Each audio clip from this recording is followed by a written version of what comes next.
Bom dia, me chamo Jarlúzia Tapuia, estou em retomada, né? Meu povo, minha origem, né, de povo é do Rio Grande do Norte.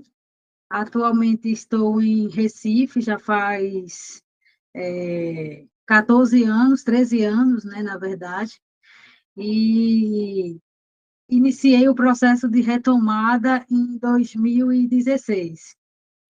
Queria pedir permissão à natureza sagrada, aos encantos de luz e a todos os seres ancestrais que me trouxeram até aqui, tanto em vida como no espaço físico. Inapepié, Bazé, Guaraquejan. Gratidão, né, ao universo por estar viva, gratidão à natureza pelo fortalecimento, gratidão aos ancestrais pela guiança, pela vida em si, né, pelas memórias que carrego, que são deles, as memórias físicas, as memórias espirituais e as memórias culturais. Meu povo de origem veio do sertão do Rio Grande do Norte, né? Minha avó e meu avô nasceram lá, na Serra da Rajada, uma serra icônica, referência, né, para o povo indígena do sertão, porque foi o palco da maior guerra já empreitada contra os povos indígenas pelo Estado brasileiro, no século XVII, século XVII, na verdade, em que matou milhares de nações tapuias naquela região e continuou massacrando e escravizando durante esses 300, 400 anos a posterior. Então, meus avós são os remanescentes desses povos, né? Eles nasceram dentro do, do, do sítio, né, da Serra da Rajada. Minha avó foi criada na cidade de Jardim de Seridó, mas as origens dela, né, as ancestralidades dela são do ao derredor, né, dos povos que viviam ao redor da cidade. E o processo de colonização forçou, né, nos últimos 200 anos, muitos povos a virem para as cidades. E esse forçamento tem um propósito, um projeto que é o de apagamento e de continuidade da colonização. Ter noção disso, ter noção da história da minha origem e da história do meu povo, não foi uma coisa trivial, não foi fácil, até porque a história mente o tempo todo, né? A gente percebe que os livros de história e que a educação no Brasil tem um objetivo que é colonizador, que é o de apagamento, é o de continuar manipulando as sociedades para acreditar que não existe mais povos indígenas e que nós fomos dizimados. Mas existe uma questão complexa, eles não conseguiram apagar o DNA, né? Eles conseguiram, até certo ponto, apagar as memórias. Muitos povos remanescentes vieram sem memórias. Eu vim sem memória. Eu vim sem memória até certo ponto. Foi quando eu percebi a importância da memória na academia, eu fui resgatar a minha memória. Porque antes era só a genética, né? E não tem como negar. Porque no meu rosto há a visão e há o reflexo de uma nação, há um reflexo de um povo, de muitos povos, na verdade. Só que eu não entendia isso, né? Meu avô, quando me criou, né, desde criança, ele dizia, e o povo perguntava, e essa menina é o quê, mulher? Essa menina é negra? E aí ele dizia, não, ela não é preta, você está vendo que ela não é preta? Ela é cabocla. Só que eu não entendia, né, essa linguagem, né? Eu não entendia também por que ele me passava tantos conhecimentos ancestrais. Mas eu amava receber aquilo, aquelas memórias dele, né? Memórias sobre como cuidar da natureza, sobre como se relacionar com a natureza, sobre como aprender olhando para o céu. De tantos conhecimentos que ele tinha quando olhava para o céu e via as constelações, né? E se guiava por elas, né? Se guiava na agricultura, na colheita, na plantação e na colheita, né? Assim como também no inverno. Então, quando eu vim perceber isso, em 2016, que eu estava na universidade, e fui, e meu curso é Ciência da Informação, né? Então, meu curso trata sobre memórias. Então, quando eu fui pesquisar tanto o sentido do significado da memória, como também a importância dela para a existência, para a minha existência e para a existência do meu povo, Agatha. Então, e aí, nessa percepção de conceber e compreender a importância da memória, foi quando eu comecei a fazer o resgate. Por que nos apagam? Porque cadê o meu povo, né? A primeira pergunta que me veio, que eu não tinha isso quando era criança. Perguntar cadê o meu povo, que se resumia ao meu núcleo familiar. Só que quando eu saí do núcleo familiar para estudar, me veio esse questionamento, né? Dentro da universidade, tendo esse acesso de conhecimento das memórias, né? Cadê o meu povo? Cadê os povos indígenas do Rio Grande do Norte? Por que me chamam de indígena em todo lugar que eu vou, mas não perguntam onde estão o meu povo, sabe? É, e o que o Estado hoje está fazendo, o Estado brasileiro e o Estado do Rio Grande do Norte está fazendo para preservar as culturas ancestrais dos povos originários dessa região. Então, essas perguntas me guiaram, né? Me deixaram também, né, desse movimento, né, de constante busca pelas memórias ancestrais. E nessas buscas foi quando eu percebi que é, estar em silêncio é uma posição política de apagamento e que expressar, falar e se posicionar é uma posição política de resistência. E eu precisava decidir qual o local que eu iria assumir, porque tudo é política. Nós estamos em uma sociedade que tudo está sendo em volta da política, né? Então, política é o que a gente fala, política é o que a gente come, política é o que a gente pensa. E nessa percepção de compreender isso, me veio a extrema necessidade, inclusive com a guiança dos ancestrais, de se posicionar e retomar mesmo, e afirmar a minha identidade, e combater o racismo, combater o apagamento, combater a exclusão, né? Não é uma coisa fácil e trivial, porque a gente percebe isso, inclusive, nos nossos, entende? E eu não vou para muito longe, eu vou para dentro do núcleo da minha família, que não quer ser indígena, entende? Por razões. Eles, nitidamente, no rosto deles, está, assim como está no meu, a clareza de que há uma origem indígena ancestral. Só que o apagamento e o genocídio é tão grande, tão violento, que eles não querem assumir essa identidade. Então, a negação começa dentro do núcleo familiar, né? No sentido de perceber que os nossos não querem assumir suas identidades. Certa feita, eu perguntei à minha mãe se ela queria fazer a retomada dela enquanto indígena. Isso foi em 2021, veja, 2021 para 2022. É? Não, 2022, foi em 2022, perdão. E aí ela disse, por que eu vou fazer a retomada? Você não está assistindo o Nacional? Você não está vendo o que está acontecendo com os Yanomami? O que é que o Estado brasileiro está fazendo pelos Yanomami?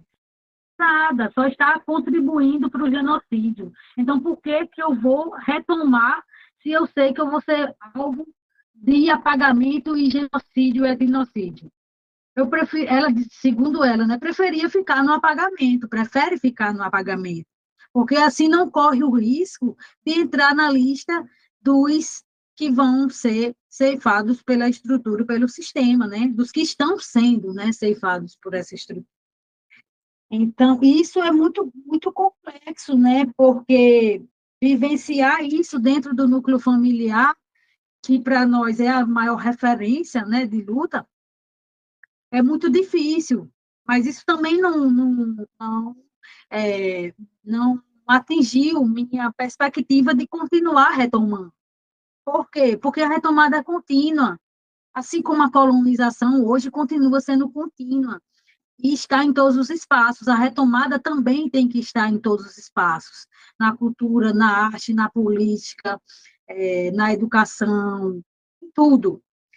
E perceber isso me fez ocupar vários espaços políticos e fomentar vários grupos políticos aqui em Recife. Então, quando eu vim ter essa noção, em 2018, estava a insurgência, o renascimento do movimento indígena em contexto urbano aqui em Recife.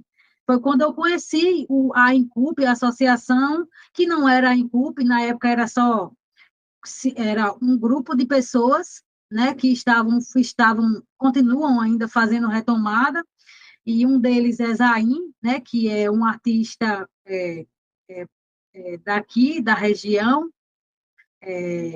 Ele estava fomentando e continua ainda fomentando, hoje é coordenador geral, né, da AINCUP, a Associação de Indígenas em Contexto Urbano. E essa associação, lá em 2018, estava se formando, então e eu estava também nesse processo de formação dos grupos políticos indígenas, e participei desse processo. A posteriori, depois da Inculpe, a gente fomentou o GT Indígena, né, que é o Grupo de Trabalho Indígena na universidade, que eu percebi que não adiantava ter um núcleo político fora do espaço que eu habito na educação.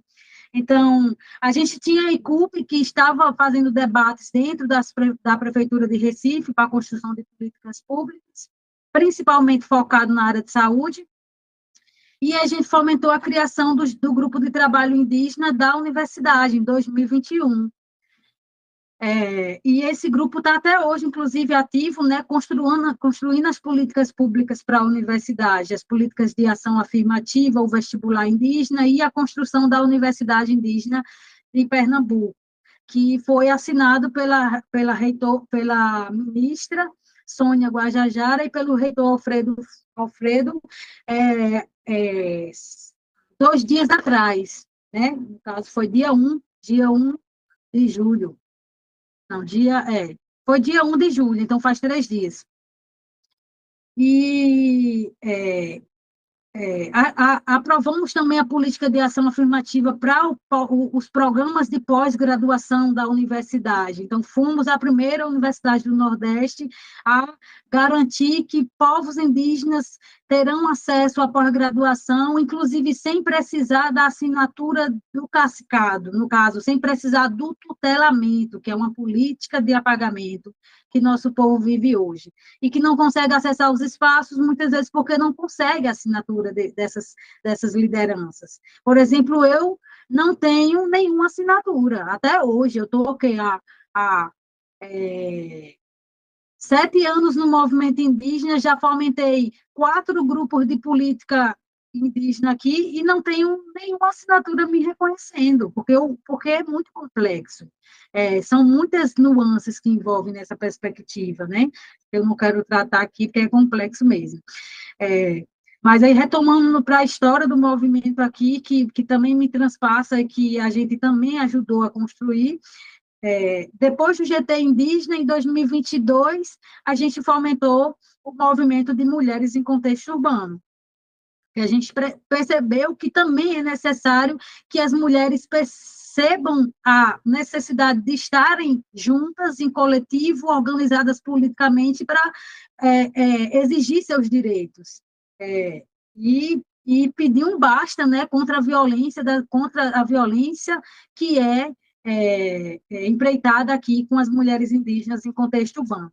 Então, aí a gente fomentou a INCUP, né, a Associação de Mulheres Indígenas em Contexto Urbano.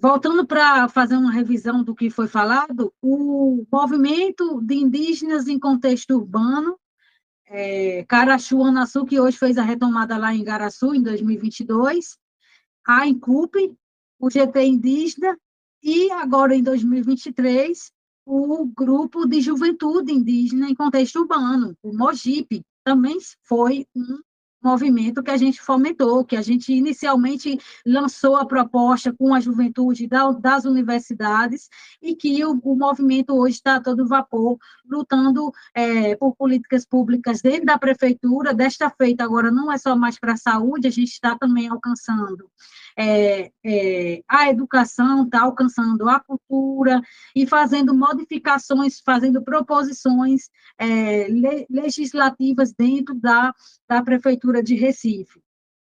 De modo que aprovamos, inclusive, uma itinerância cultural em setembro, né, o Setembro Indígena, que vai ser lançado pela Prefeitura, e estamos no debate das políticas públicas de ações afirmativas nesse espaço político, né, que nos foi cedido. De modo que fomentar esses grupos, fomentar a resistência do movimento indígena nesses espaços é essencial para que a gente garanta os direitos básicos, para que a gente garanta que o nosso povo não seja engolido pela estrutura colonial, para que a gente garanta que a resistência vai continuar viva. E aí a tendência e a ideia é que isso continue, que a gente continue fomentando o máximo de grupos possíveis para que a resistência se fortaleça mais ainda e a gente tenha uma diversidade de possibilidades de atuação. E sobre essa perspectiva de retomada, que a gente compreende que é contínua, a gente percebeu que precisava também estar nos espaços de pesquisa, né? Os espaços de pesquisa, os laboratórios de pesquisa, como o Laboratório de História Indígena, que também é fruto da mobilização política dentro da universidade, foi criado esse ano, em março, foi assinado pelo reitor, o Repositório de Memórias Indígenas, criado pelo departamento que eu estudo, o Departamento de Ciência da Informação, que vai conglomerar memórias de artes e cultura dos povos indígenas a nível Nordeste. Então, a gente abriu para que qualquer pessoa faça o seu cadastro e faça a submissão das suas proposições. E a transformação do GT Indígena em um grupo de pesquisa que está sendo articulado agora. Então, a gente só vai cadastrar como grupo de pesquisa no CNPq nos próximos dias. E isso é muito potente, porque vai nos dar um espaço para que a gente compartilhe as memórias de pesquisa, as memórias históricas.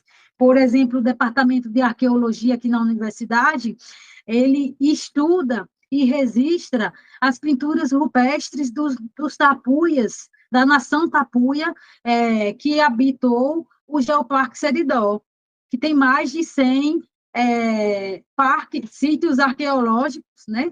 E que até o momento não foi reconhecido pelo Estado brasileiro, no sentido de um reconhecimento de preservação. É tanto que está sendo ameaçado hoje pelas eólicas, né? Ameaçado de destruição pela expansão das empresas do vento aí no Rio Grande do Norte.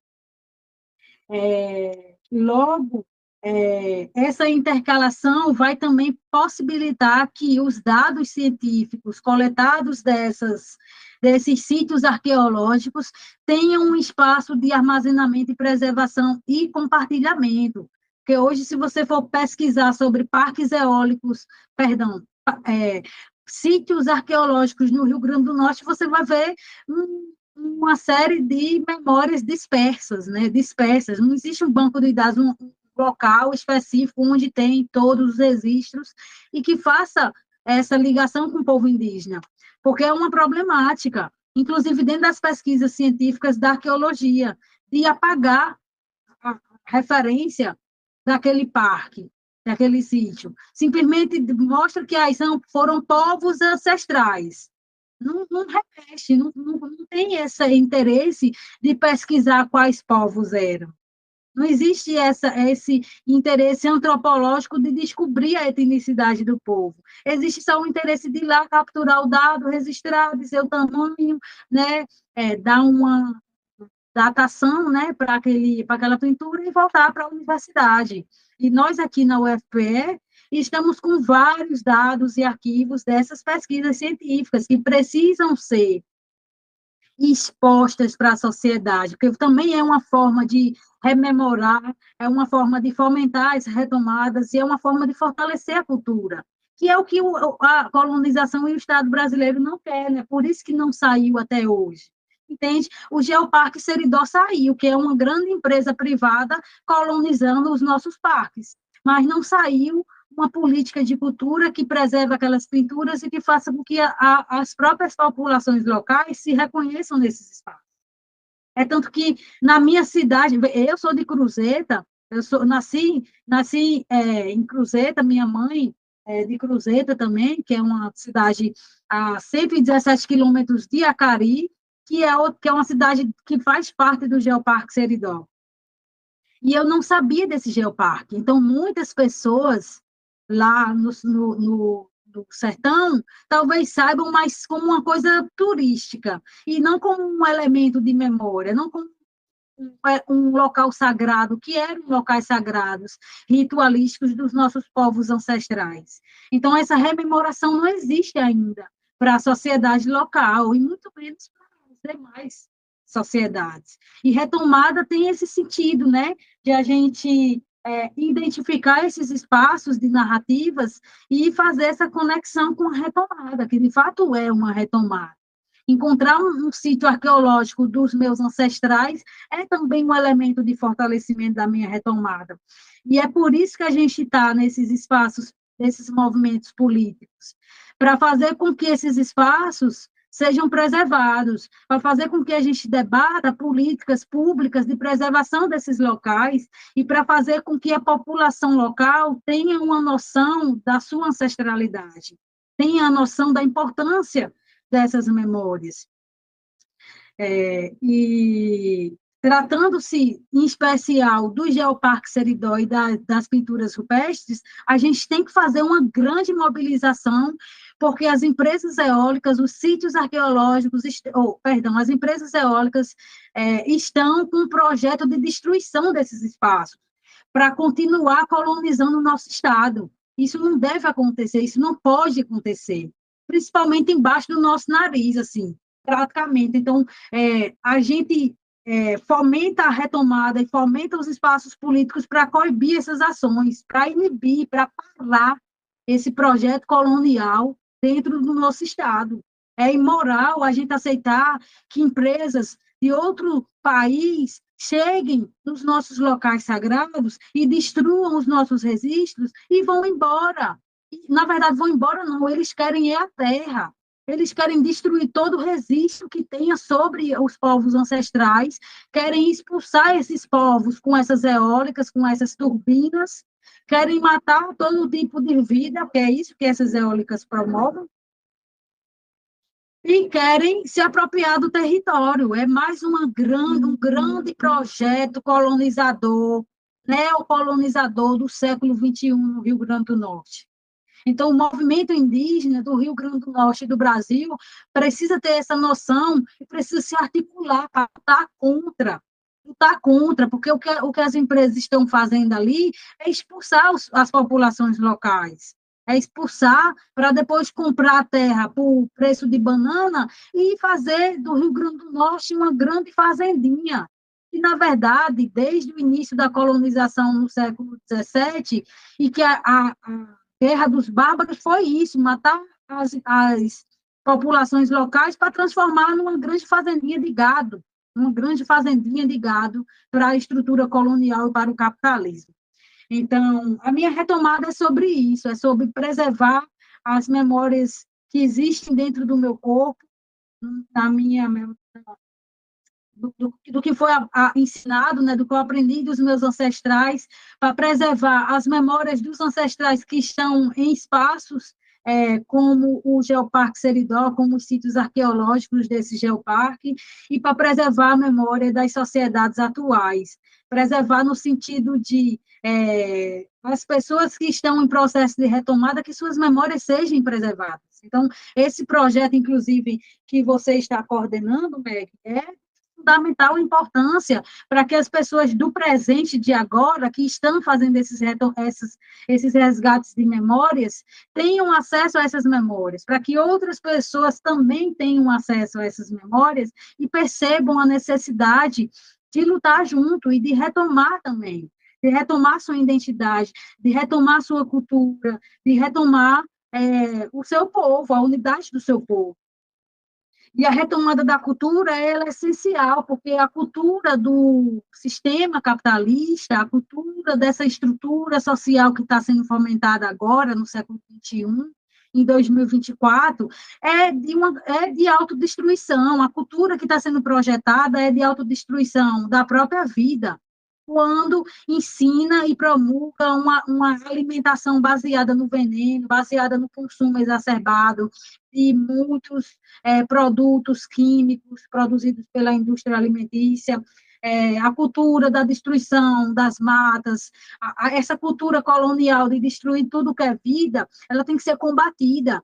E uma das formas de combate é a retomada ancestral, é a gente olhar para a cultura do nosso povo ancestral e perceber que não tem sentido a gente permitir o apagamento dessa cultura. Não tem sentido a gente se afastar da cultura ancestral para ficar e viver submersa nessa cultura do sistema capitalista. Porque, na verdade, é uma grande guerra cultural mesmo também. É política, a guerra é política, a guerra é espiritual, a guerra é cultural, a guerra é artística, enfim, e que não parou no século XV, não parou com a colonização, muito pelo contrário, ela está muito sagaz, está muito mais forte, está muito mais centrada no lucro máximo, né, que é a estrutura do sistema capitalista, e no apagamento das nossas existências. É tanto que, inclusive, promove a dispersão do próprio povo dentro da unidade do povo, dos povos, entende? E isso fica muito claro com as questões que é vivenciada dentro dos movimentos indígenas. E uma das coisas que a gente promulga dentro desses movimentos é a contracolonialidade. Se a gente está no processo de retomada, a gente não pode ser colonial e replicar a cultura do colonizador em tudo mesmo, na fala, na forma de agir, o que come, tudo, tudo. O que faz, como faz, a relação com o outro, com a natureza. Ser contracolonial nisso, né? Combater a colonialidade dentro disso, dentro dos movimentos, nas nossas ações é, é, que nos acompanham, né? Então, a minha retomada é isso,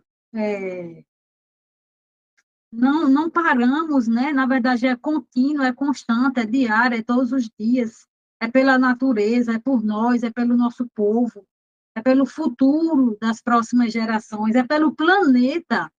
A nossa retomada é pelo planeta, porque a gente está percebendo que essa cultura colonial do sistema, ela tem um propósito, destruir o planeta para que a gente colonize outro. A gente não, que eu não sou colonizadora, para que eles colonizem outros. Então, eles estão projetando a destruição do planeta para continuar colonizando, porque eles são espíritos colonizadores. E os espíritos colonizadores não morreram em 1500, eles continuam, eles mudam de pele. Assim como os nossos, assim como eu, que sou ancestral, nossos espíritos são ancestrais, os dos colonizadores também são, eles continuam mudando de pele para continuar o projeto colonial. E por isso é tão importante que nós, indígenas, hoje retomemos. A retomada não é só de fora, é uma retomada espiritual, é entender que o seu espírito, que os nossos espíritos são de seres ancestrais, e que nós temos a nossa cultura, a cultura de afeto, a cultura do cuidado, a cultura do selo com a natureza. E entender também que nessa guerra a cultura o espírito do colonizador, os espíritos colonizadores também estão aí, e estão fazendo o projeto dar certo, o projeto de colonização e de colonialidade dar certo e continuar em pleno século XXI. Né? É tanto que, se a gente olhar, por exemplo, para o Congresso Brasileiro, a gente vê os espíritos colonizadores lá. A gente vê nas pautas políticas, nas leis que eles querem fomentar, como a PL do estrupo, isso é uma política colonizadora, que quer continuar colonizando os nossos corpos. A política, o marco temporal, que está voltando para a votação no Senado agora essa semana, né? E que também, na verdade, é a pior de todas as políticas colonizadoras que já foi empreitada dentro do Congresso, é essa. É, o marco temporal, ele vem para constitucionalizar o projeto etnocida e ecocida, que está em curso desde 1500. Então, o marco temporal só vai dar um reforço, né? Ele vai transformar em projeto de lei. Ele vai dar jurisdição para que os colonizadores continuem colonizando sem nenhum problema. E pior ainda, o marco temporal faz com que as retomadas territoriais sejam destruídas. As que foram feitas de 1970 para cá, todas elas estão comprometidas pelo marco temporal. Isso significa que todas as aldeias que, no âmbito dos últimos 50 anos, tenham sido constituídas dentro de território, suas retomadas, estão com risco de perder o seu território. E isso é gravíssimo, tanto para o movimento indígena, quanto para a preservação da terra, dos territórios, como também para o futuro da humanidade, porque isso compromete de forma direta, né, a preservação da natureza, que nossos territórios, os territórios indígenas retomados, todos eles são centrados na preservação da natureza, né, centraliza a natureza como elemento máximo, como nossa espiritualidade máxima, né? Para mim, é a minha deusa. Se existe um ser superior que eles falam que é Deus, Deus, para mim, é uma deusa, é a natureza. É a que guia, que alimenta, que fortalece, a que faz a vida vir, que faz a vida se remodificar dentro dela mesma e vir de outras formas.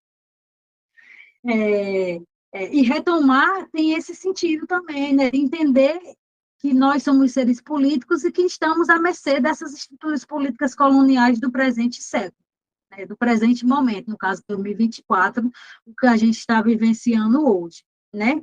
E sobre retomadas territoriais, eu participei de uma, que foi a do Carachuana Sul, né? Da Associação Carachuana Sul, de Indígenas em Contexto Urbano. A gente fomentou no início, né, em 2022, início de 2022, a gente estava fomentando essa retomada, e aí já estamos já entrando no segundo ano da retomada, está dando certo, com muitas questões envolvidas, mas é isso mesmo, né? Retomadas são muito complexas no ponto de vista político, econômico, cultural, porque enfrenta muitos inimigos, principalmente os espíritos coloniais que estão no poder da política, né? A retomada cultural, a retomada artística, perdão, e cultural também, né? Eu comecei a fazer em 2018 e veio a se aprofundar em 2021 com a criação do portal, né? Eu diria o portal do espaço, do, da página, né? Dos tapuias do Nordeste, porque eu comecei a receber muitas mensagens espirituais, né, de reaproximação com a natureza a partir da arte, sob a ótica da arte, olhar para a natureza como um elemento artístico, olhar para todos os elementos da natureza como integrantes desse grande movimento cósmico da vida, né, que também é arte. Aí a gente começou a expressar essa arte através dos instrumentos de criação, né? Então, a gente produz instrumentos de sopro, né? Flautas nativas, pífanos, de 2, 3, 4, 6 furos, fazemos maracas, cacixi, colares de proteção, guias e outros elementos mais que nos conecta com a nossa ancestralidade. E pronto, é isso. Eu fiz a retomada no âmbito da educação, a retomada dos movimentos indígenas, a retomada espiritual, a retomada cultural, a retomada territorial, a retomada política. E continuamos, né, como foi falado, é contínuo, o processo de retomada ele é contínuo, ele nos acompanha a todo momento. Ele nos acompanha na fala, nos acompanha na nossa própria presença, né, que é o que eles querem destruir, o nosso corpo físico, que é a nossa vestimenta de retomada aqui, é, é, e que também fomenta muitas como é que a gente fala, muitas questões, né, com o outro, comigo não, mas com os outros que me veem, né, e perguntam, eita, você é indígena na cidade, está fazendo o que aqui, né? Cadê o seu povo? Foi uma pergunta extremamente dolorida, né? Cadê o seu povo? Que até hoje eu também estou fazendo essa pergunta. Cadê o meu povo?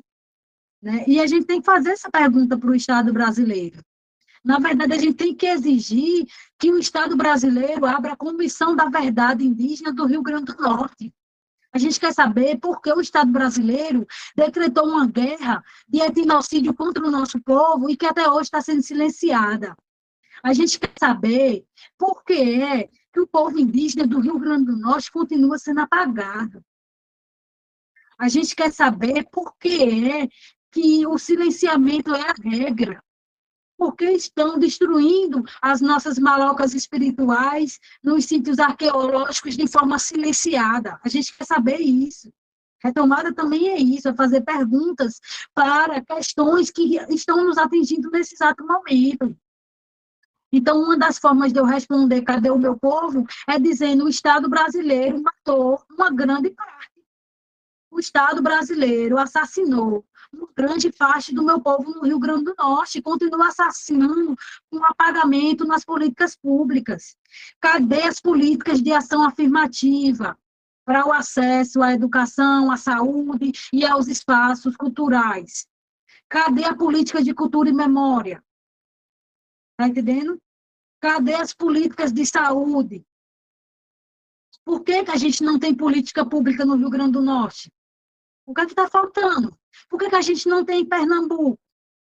Por que a gente só tem, aliás, nem na Amazônia, entende? Por que o Estado brasileiro continua apagando a nossa existência dentro do âmbito político?